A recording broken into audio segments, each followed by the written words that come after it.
Welcome back to episode 3, part 2 of the EKK K-Swap. Today we're going to be going over the steering system. So we are mounting a manual power steering rack to our EG subframe.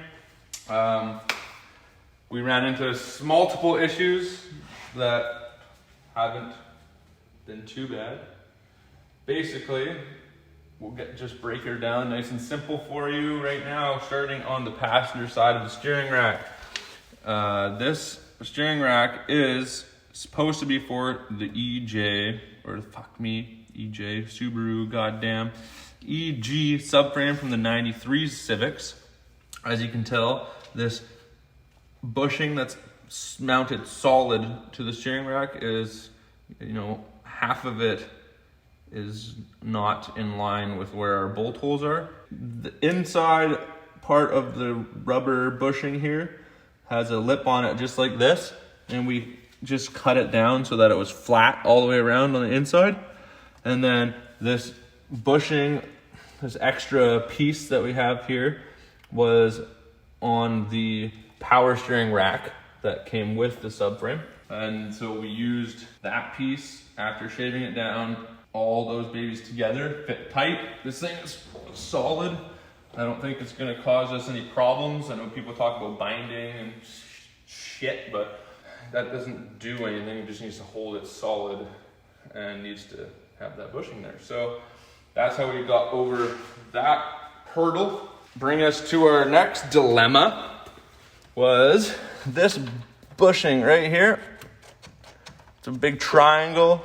It sits against another little piece that's a big triangle on the inside that mounts to your frame. That does come on your steering rack for your your power steering rack. Don't throw it away. We threw it away and it was a nightmare to try and find one and get one delivered here. So yeah, that kind of sucked. But we got it. And even with this, it still isn't perfect at all in here, but it's gonna keep most of the shit out of there, and we'll see how it works, but it seems like it's okay. I don't think it's mounted how it should be. Then, what you are going to have to do if you're changing from power steering to manual is this piece and this plastic piece are not on the power steering rack, but you can purchase these two pieces at the dealership. They're fairly cheap. We bought those at the dealership. And between those two pieces and the original one that comes on the power steering rack, you can make it seal and work good enough. But like I said, this piece you can't get at the dealer. You can get these two pieces, but you can't get that triangle piece with the little neck there. They don't sell that. It's discontinued. So that's what we did there. And it does mount straight up to your steering column. Very, very simple. And then our two outer tie rod ends we just purchased at our local Napa for that style of subframe for the EG 1993 Civic outer tie rod ends, and they seem to work perfectly. Turning that shitty story into a decent one, and I think it's going to work well for us now. So hopefully this helps you guys on your power steering to manual steering rack install for your K-Swap. Thanks for watching. Keep on Netfix and building. Subscribe, like, comment. Get down and dirty.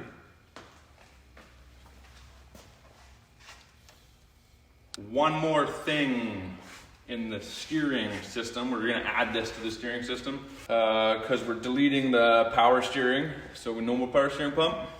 And also the air conditioning, no more AC compressor. So what we had to do was purchase this, basically, I don't know what you want to call it, an a kit that relocates your alternator.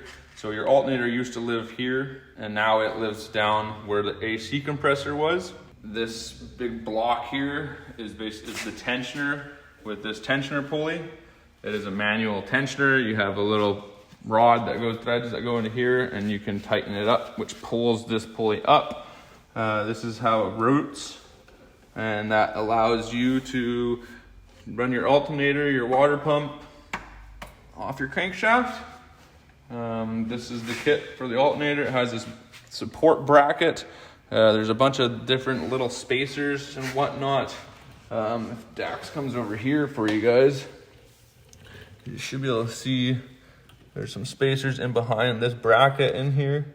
So just try and make it work as best you can. There's even some spacers down here on the bottom side.